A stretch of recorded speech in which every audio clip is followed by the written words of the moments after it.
Yes, I'm Assistant City Manager for the City of Decatur. Currently oversee the Development Services Department, which encompasses building inspections, planning, zoning, uh, neighborhood outreach and neighborhood services, and economic development. Great. So, first off, what can we expect for the future of Decatur's businesses? This is a great question. Um, One of the things that I think people would be surprised to know is that last year there was an estimated $91 million in new development in the city of Decatur, which is fantastic for our community. There are a lot of things happening. There are a lot of things being built and constructed. Everything from new retail and restaurants to new more industrial uses and related to some of the types of jobs that people say that they want to see come to our community. Again, $91 million, which is a big number for a community of our size. You had everything from the new police training institute that's happening and being built here in Decatur, just south of town.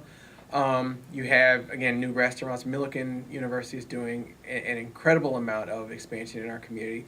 Aramark is building a brand new 105,000 square foot facility in the city of Decatur, just off of Mountain Road, which is right next to a brand new Union Iron facility, which is right next to a new Westfield Augers facility, which is across the street from a new Park Warehouse. And so what this means is that new opportunities as it relates to improving our quality of life, but also new jobs and new opportunities to work for the people in our community. Okay. So, how do we restore historic buildings while keeping the spirit of past Decatur alive? You know what? That's an interesting question, and it's a tough question because what you get is a situation where maybe some of these historic structures are in areas that, unfortunately, a lot of the properties have fallen into disrepair, and we want people to be able to come in and take those projects on to restore them. But by the same token, sometimes, and rightfully so, the repair and improvement of historic structures can sometimes take an added cost. And so we are working to try and find a balance between trying to encourage development and also trying to support the historic development of some of these structures, which again, sometimes it's a tough challenge.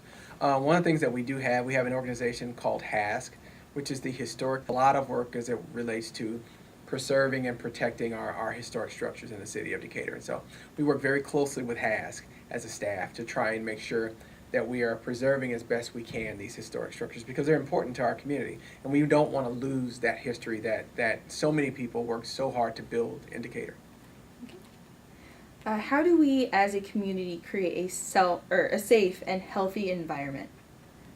It's a good question. Again, I think that it's a situation whereby there's no one answer to that question. There's no, for lack of a better way to say it, silver bullet for creating that situation. I think it's something that it takes the creation of new opportunities for people who maybe feel as though they don't have those opportunities. It goes to making sure that there are job and work opportunities for people in our community. It goes to make with social service agencies to make sure that people in our community who maybe need those services have access to them and they're easily accessible.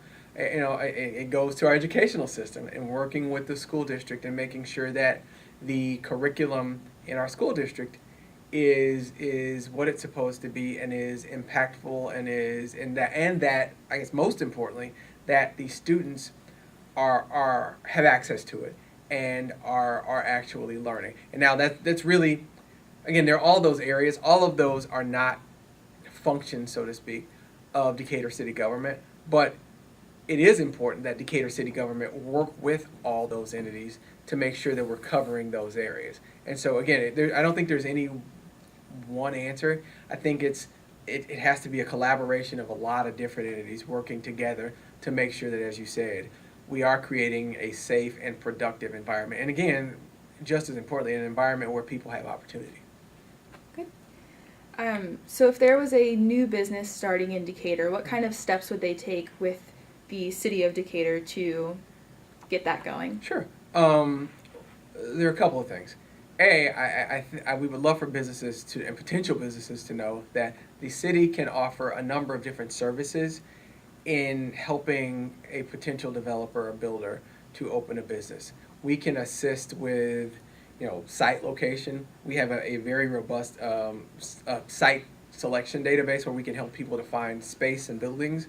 There are potential incentives that can be offered to potential builders. We are sometimes able to share in our percentage of property taxes for a development to reimburse for certain costs. And depending upon where their building would be, we could potentially share in TIF revenues, which is a sharing of all of the property taxes with folks, which can be very helpful in recovering costs. There have been times when we were able to do sales tax sharing agreements whereby we share in the sales taxes that could be generated, again, to help a developer to cover those costs. So the first step I would say is to come in and have a conversation with us, and we can work through what the plan development would be and then determine whether how we can help, and we're more than willing to do that. The other thing that's important is that people make sure that potential sites that they're looking at are in a proper zoning district for what they're looking to do. You know, it can be difficult to get in a building and then discover that it's not zoned properly, which makes it hard for you to do what you want to do. So, you know, those are the kinds of questions that if we have a face-to-face on the front end, that we can work to address. I think it's important for especially new businesses to have a plan for what they want to do and to sit down and take some time to really plan out what it is that they want to do. And again, we as a staff can help with that. We're more than willing to help with that. We'll walk people from the beginning steps all the way through to completion, and we're more than willing to do that. So I guess the short answer to your question is that I would suggest that persons sit down and have a conversation with us, and we can walk them through both things they want to consider, potential incentives and help that we may be able to provide, and we can give timelines as to the amount of time that maybe it takes to get through the process as well. We're pretty quick with our timelines as well. We're quicker than most other Central Illinois communities as it relates to getting through the process from beginning to opening the doors. Okay. Hi, my name is Rochelle Irons, and I'm the Director of Neighborhood Services. Okay. So what does the Neighborhood Services Department do for the city of Decatur? It pretty much is just like it says. We provide services for the city and talk to and work with neighborhood organizations and neighborhood groups. A lot of things, specifically if you have issues, we try to address them, whatever those may be. But basically, our primary focus, we receive money from the Department of Housing and Urban Development, our federal funds. We receive community development block grant funds and home investment partnership funds. Those funds are used to assist with low-income residents with a variety of needs. We have done things like education training, where we provide funding to agencies, and in turn they would assist individuals, City of Decatur residents, with getting job training.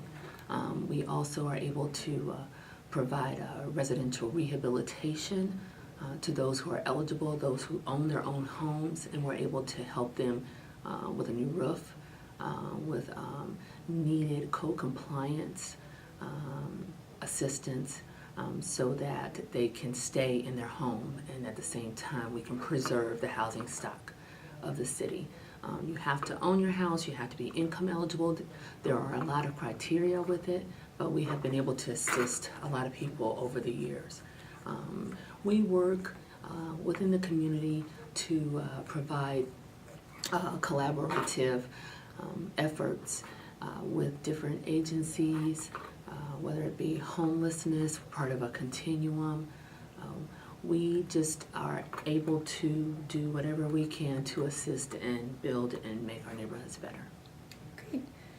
So you've already addressed some of this question, but what are some more specific departments and organizations in the city that you work closely with to better serve the city? First, top of mind, the Coalition of Neighborhood Organizations, which is a collaborative effort where several of the actual organized neighborhoods get together, and they do information sharing. They support each other. They just learn how to be better so they can go back to their individual neighborhoods and make them stronger. We have over 20 organized neighborhood groups within the city of Decatur.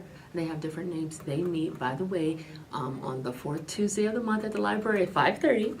And so residents are more than welcome to come and participate and actually learn what's going on in the different neighborhoods. They also have different speakers where they host so they can learn information all collaboratively and do that at the same time. So we do that. We work with a continuum of care. Part of our responsibility as being an entitlement community and receiving the HUD funds is we sit on a continuum with other agencies, and we try to put together plans on how to address the homelessness within the city. We deal with Decatur Community Partnership, Decatur Macon County Opportunities Corporation, which is a community action agency. And so several of the staff sit on boards and participate in making Decatur, Beautify Decatur or Grow Decatur, making Decatur better. And so we go and sit on boards and committees to try to figure out a way to give input from the city's perspective. What kind of events are held to promote community involvement? Oh, wow. So much. Right now, I'm in the middle of working with the Macon County Environmental, and so we are helping them to put together a recycling electronic event that's going to be held in April. We're also putting together our citywide cleanups. This year we'll have 4 of them, and so we'll be doing that where residents will actually be able to come and bring items, large items, and dispose of them. And so we do those kinds of things. Each year we host National Night Out, which is a citywide event. Last year we did one location, and it was really, really, really exciting. This year we plan on making it bigger. It'll be at Hess Park the first Tuesday of August. And so that's a citywide event, and that's a crime prevention event where we work with the police department, with the fire department, and different agencies, and put together just activities for families so they can come out, learn about crime prevention and how to grow their neighborhood. Great. When it comes to community outreach, what can the city do to better improve it? I think one of the things we've been challenged with, we haven't had a lot of staff, and so as we are able to grow that, we're able to get out more and learn exactly what is happening within the neighborhoods. In the past, we've done things like neighborhood walks and town meetings. We'll continue doing those kinds of things. We want to know what residents are struggling with so that we can kind of try to prevent or create programs that assist with the actual needs and gaps that we have.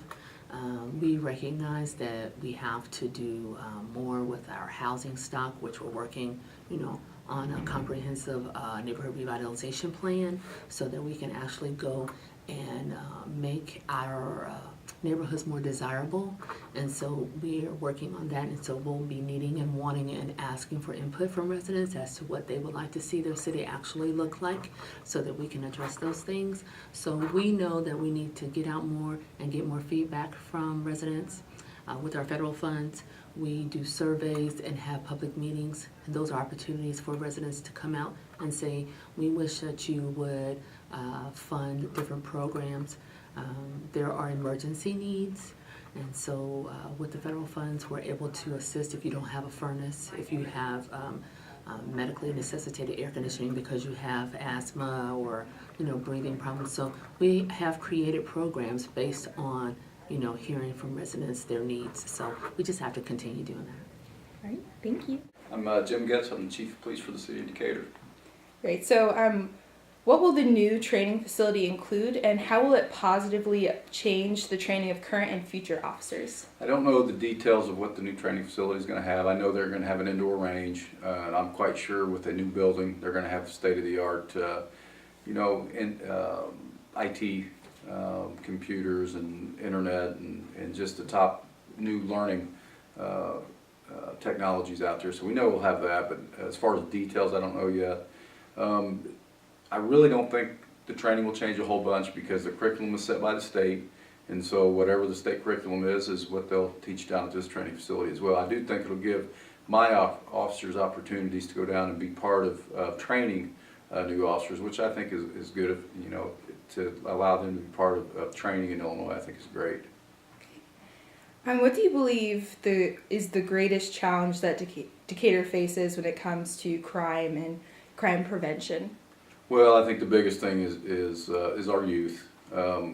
If we can get to them at a young age before they start committing these crimes, then we're not dealing with them for the next 15, 20, 25 years. And I think a lot of that is having something else for the youth to do as they're coming up.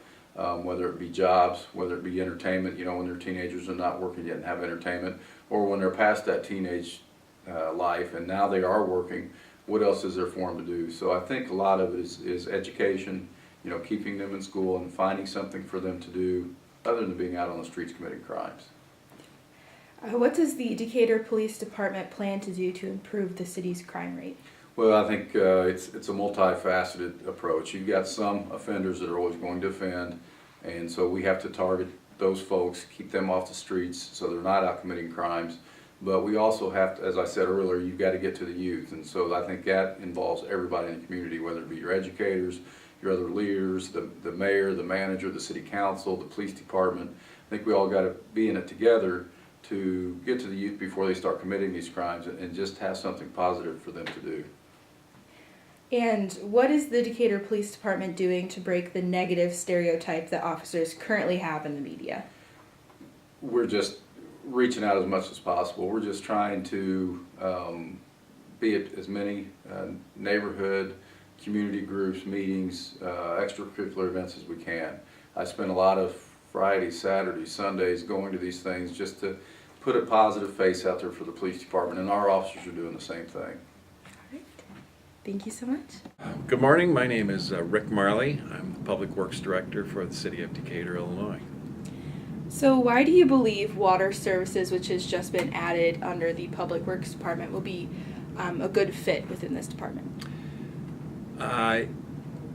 From a historical standpoint, water services originally started out in Public Works, and then over the years, through various different city managers, a decision was made to take it apart, put it back together again, take it apart, and now return it back together again. It comes at a time when the water department has large projects that are going on that are technically complex and engineering complex, and so the Public Works Department, which has an engineering division, will be able to provide good advice to the water department.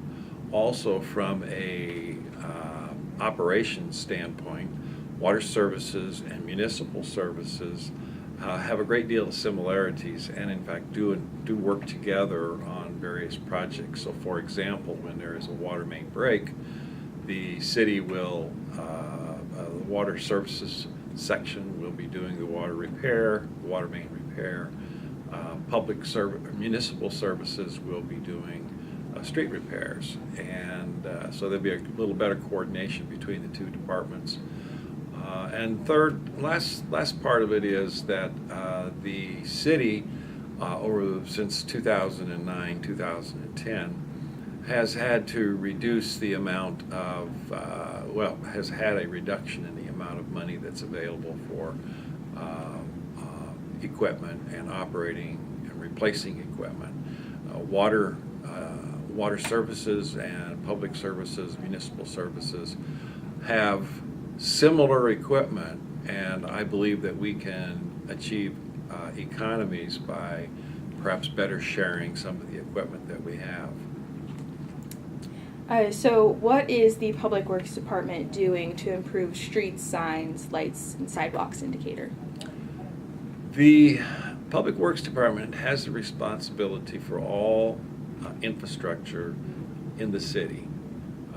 Street pavements, bridges, sidewalks, curbs, gutters, traffic signals, street lights, traffic signals, signage, sanitary sewer infrastructure, storm sewer infrastructure, and now water distribution.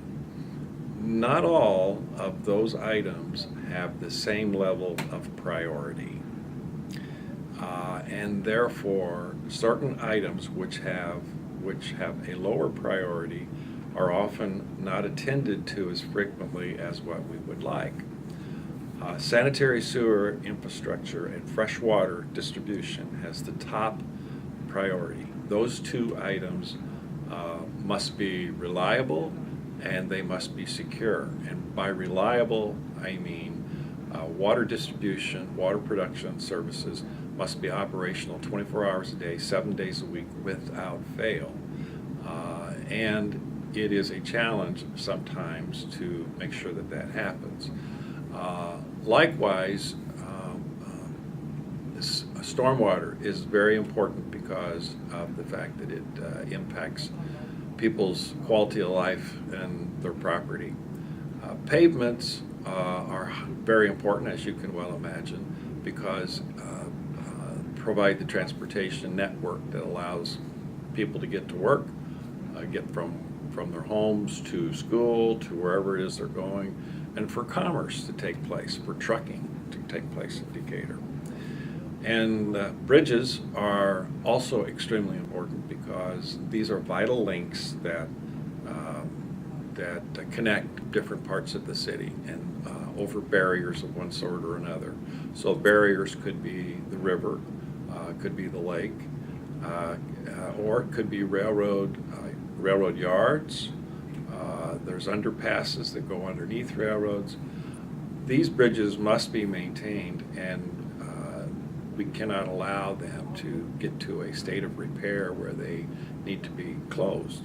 So as a result, other things which are of a lower priority, and you mentioned sidewalks in particular, do not get as much attention as they should.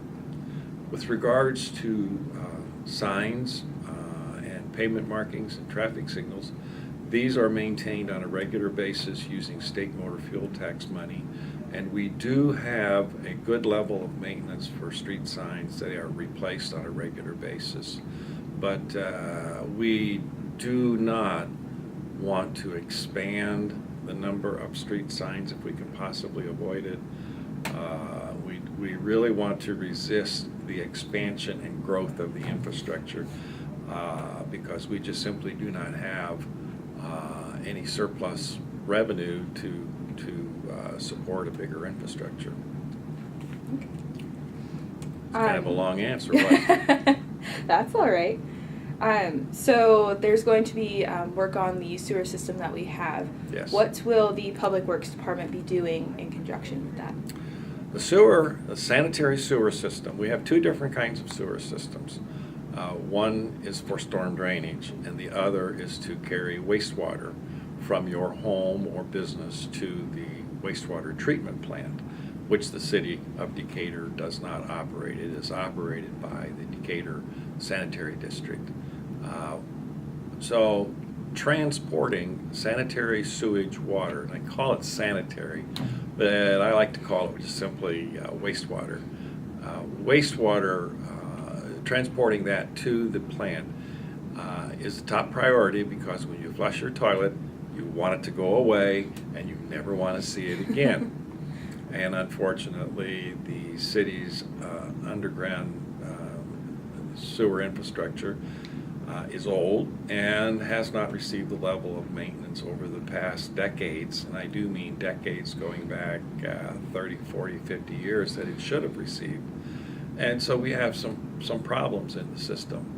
The problems consist of pipe failures, consist of growth of roots into the sewage system, which then collects grease and debris, which then cause blockages, and inadequate capacity. So what we have had happen is that and also the wastewater collection system is leaky and allows rainwater to seep into the pipes, which tends to overload it. And when these things happen, they happen concurrently, they all get together and conspire to cause basement backups and sanitary sewer overflows. And those two things are unacceptable from a quality of life standpoint. Who wants to have sewage back up into your basement? Nobody. But also is a violation of the federal clean water laws to have sanitary sewage discharge overflow from manholes into streams or into the lake. And so our sanitary sewer user fee was increased recently over a period of years, and there's another rate increase, which is used to make those repairs that are needed, and to be much more aggressive about routine cleaning of the sewers. We get the biggest bang for the buck in improved quality by spending more money and more time cleaning sewers and making sure the ones that we have right now are as clean as possible, and so they carry as much water. We have added a crew. We had one crew before, now we have two crews who clean sewers on a daily basis. That should make a big difference in terms of the reduction of basement backups and a reduction of overflows. Okay. And what does the Public Works Department do for landscaping on city grounds? Unfortunately, I have to report that we do not do very much at all anymore. A number of years ago, 2009, 2010, when we experienced the financial crisis, I had to cut my operations staff by 21%. And at that time, the lowest priority work efforts had to go away. We will mow grass, we mow medians, but we do not landscape plant material on medians.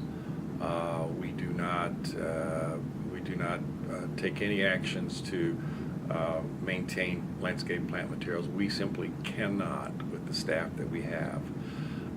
Downtown, we had streetscape that was installed, and you'll notice, compared to what was there before, there is much less landscaping. There are street trees, but in terms of landscape planting beds, there are many fewer.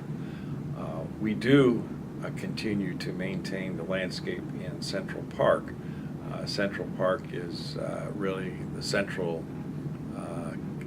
area where people go to congregate for events, and it's a very nice park. And so I do have one worker and a helper who they work constantly to maintain Central Park and the grounds surrounding Central Park. But elsewhere in the city on medians, unfortunately the city is simply not equipped to maintain or to plan for landscaping. There are citizen groups who have adopted planters around the city, and they provide volunteer labor to put flowers in the number of planters downtown in particular. And those efforts are volunteer, and they are planted by volunteers, they are maintained by volunteers, and when the frost comes, the volunteers clean up the planters. The city really performs no work related to that. Okay. And how will the dredging project that's currently going on benefit not only the community as a whole, but also individual citizens of Decatur? The dredging project is an enormous project to remove sediment from Lake Decatur, and in doing so, first thing it does is it increases the capacity of the Lake Decatur for water storage by 30%. Lake Decatur is actually a reservoir. Its purpose is to collect and store water so it can be used for drinking water, or so it can be cleaned and used for industrial process water. So by removing the dredgings, the silt material from the bottom of the lake, we increase its capacity by 33%, something like that, which means that during periods of drought, we should be able to make it through those drought periods without having to ration water or cut back on our supply. So that is benefit to the citizens as a whole, the community as a whole, but it's also a benefit to individuals who may work for industries who depend upon the water. We have two very large industries that work with grain, and they use tremendous amounts of water in their processing. Now, other individuals, from a recreation standpoint, use Lake Decatur for fishing, not so much swimming. There are places where a lot of people get into the water, usually from their boats. And water skiing, there's quite a bit of that. And by dredging the lake, we have deepened it so that it is safer to water ski or to engage in water sports. And the water is just a bit cleaner because of the way that silt traps have been put in. So it improves the quality for recreation as well. And then there are a number of properties that people live in around the lake itself. And in certain parts of the lake, where the lake would periodically go dry, mud flats would appear. And now those mud flats will not appear because the lake is, in many places, 5 feet deeper. And that overall will improve property values, which will be a benefit to the city, because increased property values means increased property taxes. And so there's a benefit there. Not a huge increment, but nevertheless, it's a benefit. Great. And is there anything that you'd like to add that I've yet to touch upon? Well, yes. As a matter of fact, I'd like to talk about the fact that the City Council over the last 10 years and the Public Works Department has worked together to tackle 3 big problems. And we've talked about these generally, but the 3 big problems were that there was historically a large number of areas in the city that experienced flooding during rainstorm events. There was not any dedicated source of revenue to help pay for the improvement of the storm drainage system. City Council, Public Works Department prepared a master plan, took that to the City Council, and after a number of years of study and discussion, the City Council decided that we needed to create a stormwater utility, the purpose of which is to gather funds from utility fees to provide revenue to pay for sewer improvements, storm drainage improvements. And that process has begun. The second thing that we've done is I mentioned that the sanitary sewer system was neglected for a number of years. And again, it comes to the reason is that there was not adequate funds to provide resources to do the maintenance that needed to be done. In 2011, City Council agreed. We prepared a master plan for projects that needed to be done, and after a considerable amount of discussion with the City Council, they agreed that they would raise rates and provide 5 increases over a period of years that provides revenue to help us take better care of our system and start whittling down on the backlog of unmet needs. And then the third thing that the City Council did is that the pavement system was also suffering. It was suffering because the only source of revenue that we had was the state's motor fuel tax. The state levies a tax on gasoline, collects it, and distributes it to the cities. And 2 things have happened that reduce the city's revenue from state motor fuel tax.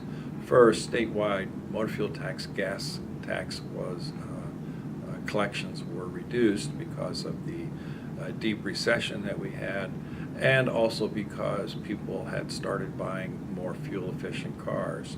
The second thing that happened is that the slice of the pie that Decatur gets was decreased because the distributions are made on population. And relative to other cities in the state, Decatur's population has declined. And therefore, we are now getting, the pie has gotten smaller, and now we're getting a smaller slice of a smaller pie, which put us in a real pinch. And City Council a year ago determined that we needed to do something, and they agreed that they would enact a 5 cent per gallon local motor fuel tax. And that local motor fuel tax is dedicated strictly to work on local, low-volume traffic streets, mostly in residential areas. And at long last, we are beginning to make progress. Last year we did about $1.5 million worth of work. This year, through a local bond issue, we will build $3.5 million worth of improvements, and in 2018 we will do another $3.5 million worth of improvements.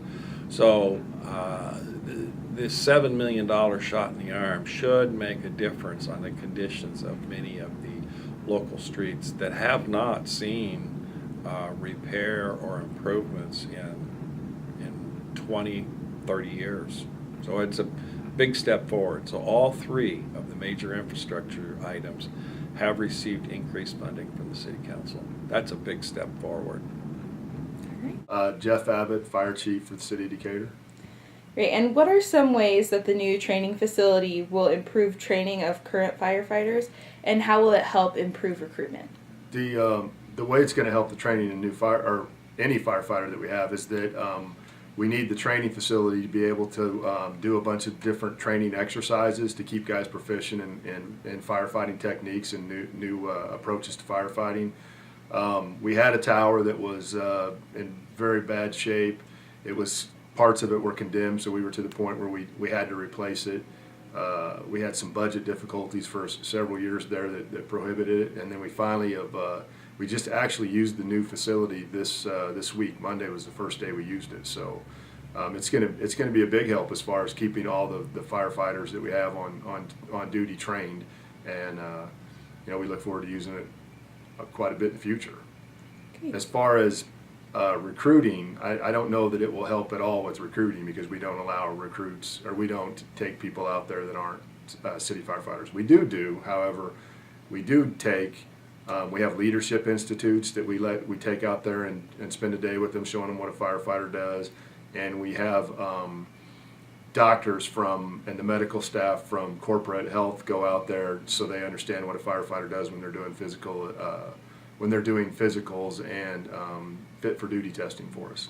Okay. So over the last year, the fire department has responded to over 14,000 calls. What kind of non-emergencies or emergencies could this include?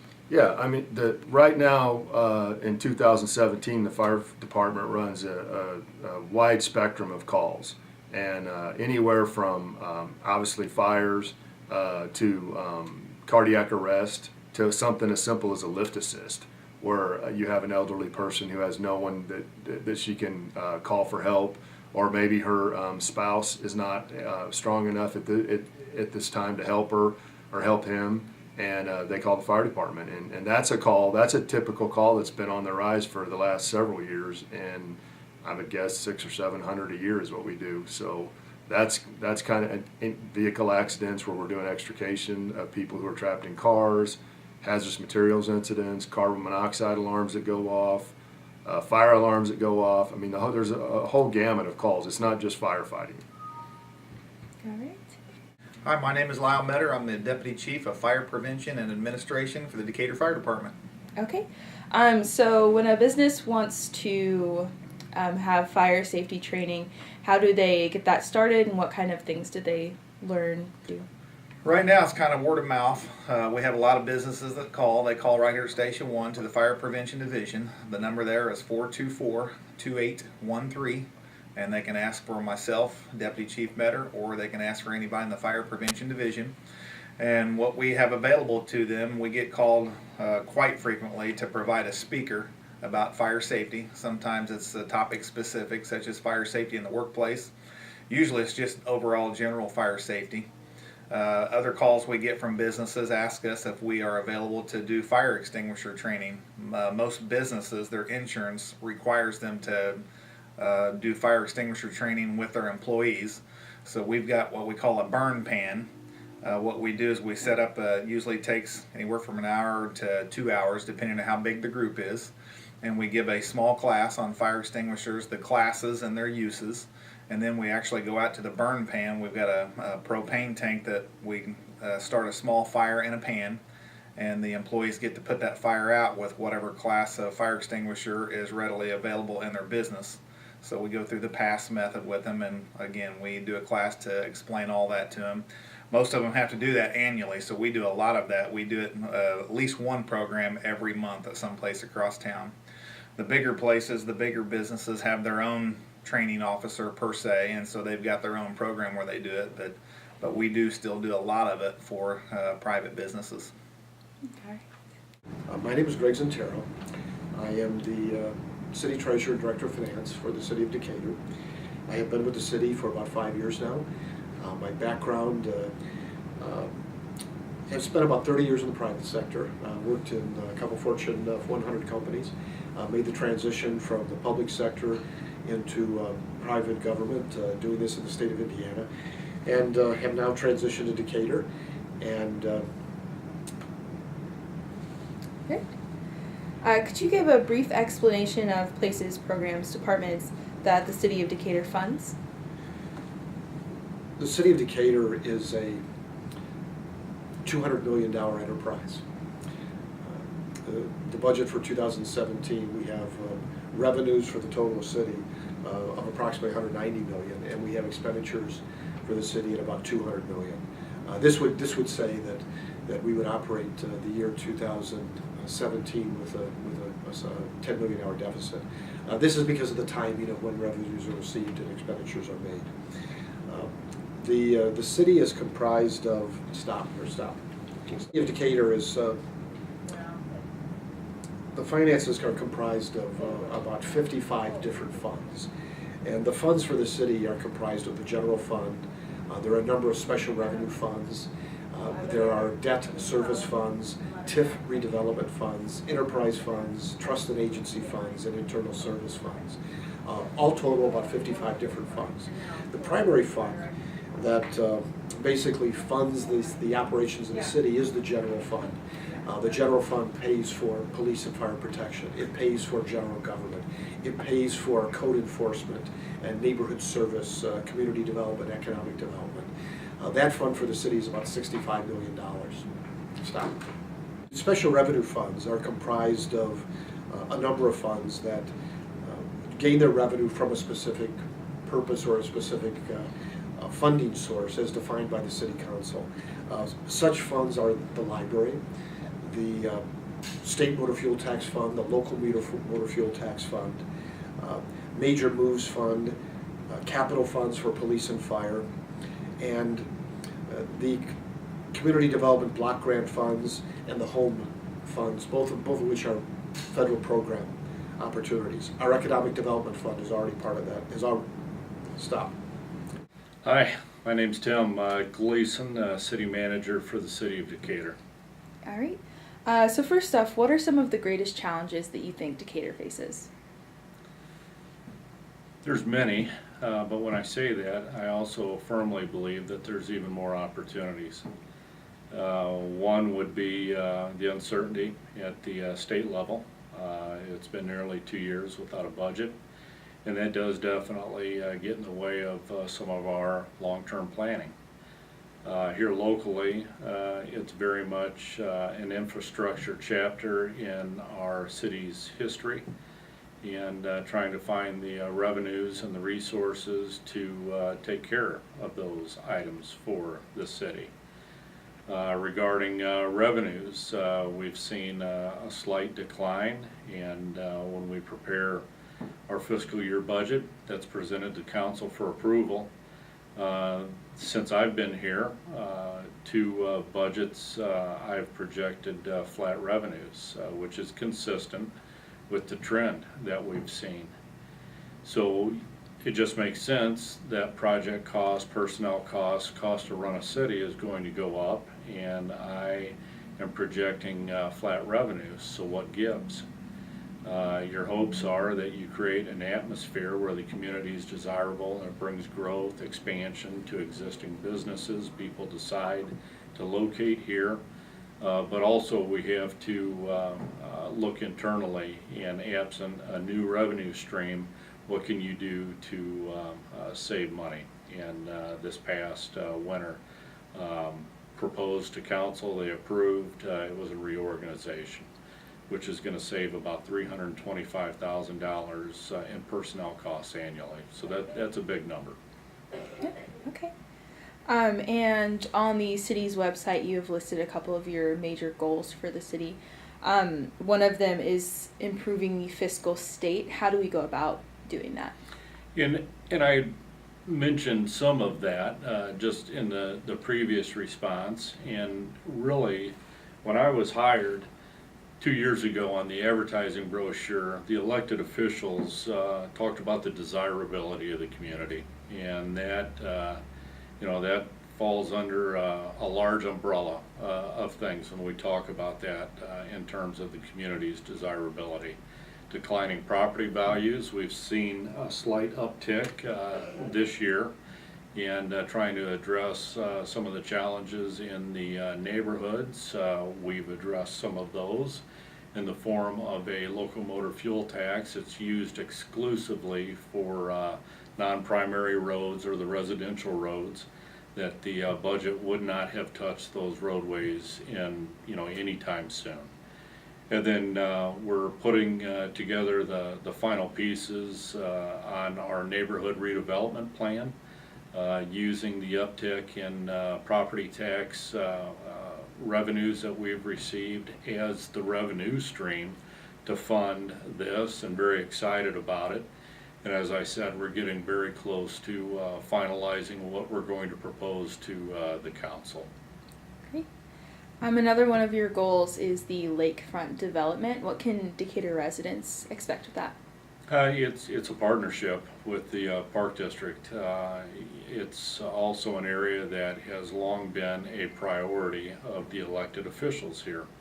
And that is one of our greatest assets, in the form of water as a utility for consumption, but also just a large, beautiful lake right in the middle of this city. Offers so many other recreational opportunities. What we saw last fall was a partnership with the Park District, very generous gift by the Howard G. Buffett Foundation, building a $4.5 million amphitheater along the lakefront. And the partnership between the city and the Park District was for the remaining portion, the unfunded balance, which was professional services, your architects, your engineers. And in a city economic development line item, we had $350,000, and we're using $185,000 of that to pay for that half of the unfunded balance. So the hopes are, it's an investment. Nobody has a crystal ball, but our hopes is that that spurs other development opportunities along the lakefront. So it's very exciting. Okay. And how do you think Decatur measures up to other cities about the same size? Well, I definitely wearing my city of Decatur hat, but I also believe that we have so many untapped opportunities, whereas other like communities, I think that they are at their limits right now. They might be doing better today, but as far as future opportunities, I think that is an advantage that we have over these other communities. And while I don't really stress in making a bad decision for the community, where I do find stress is what I present to council, what I recommend as the city manager to council. I don't want to just hit, to use a baseball analogy, I don't want to just hit a single when I could have hit a home run for the community. A lot of positive opportunities for us. Okay. And in some of your responses, you've mentioned your work with elected officials. Can you explain your relationship with the mayor and the city council? Yeah, probably have the, not probably, I have the strongest relationship and connection to the mayor. And in our form of government, the mayor appoints the city manager with the approval of, at the very least, the majority of the council. And in my case, Mayor Julie Moore Wolf is who I meet with and speak to, if not daily. There's not 2 days that go by, and we formally meet every Thursday morning. I communicate, and I'm obligated to communicate with the entire council to keep them very informed as well, and know that you have differing personalities, and at the end of the day, I am left with trying to strike, that balance of what did I hear, what direction did I receive from the council members. And it's not uncommon that I'll reach out to the mayor for some clarification to see what she heard and ask for direction. And then ultimately, I'm given my marching orders. I march, and at the very least, we try, you have to have a majority consensus on the part of the elected officials. It's nice to have unanimous, but 4-3, 5-2 in a vote gets us where Decatur needs to go.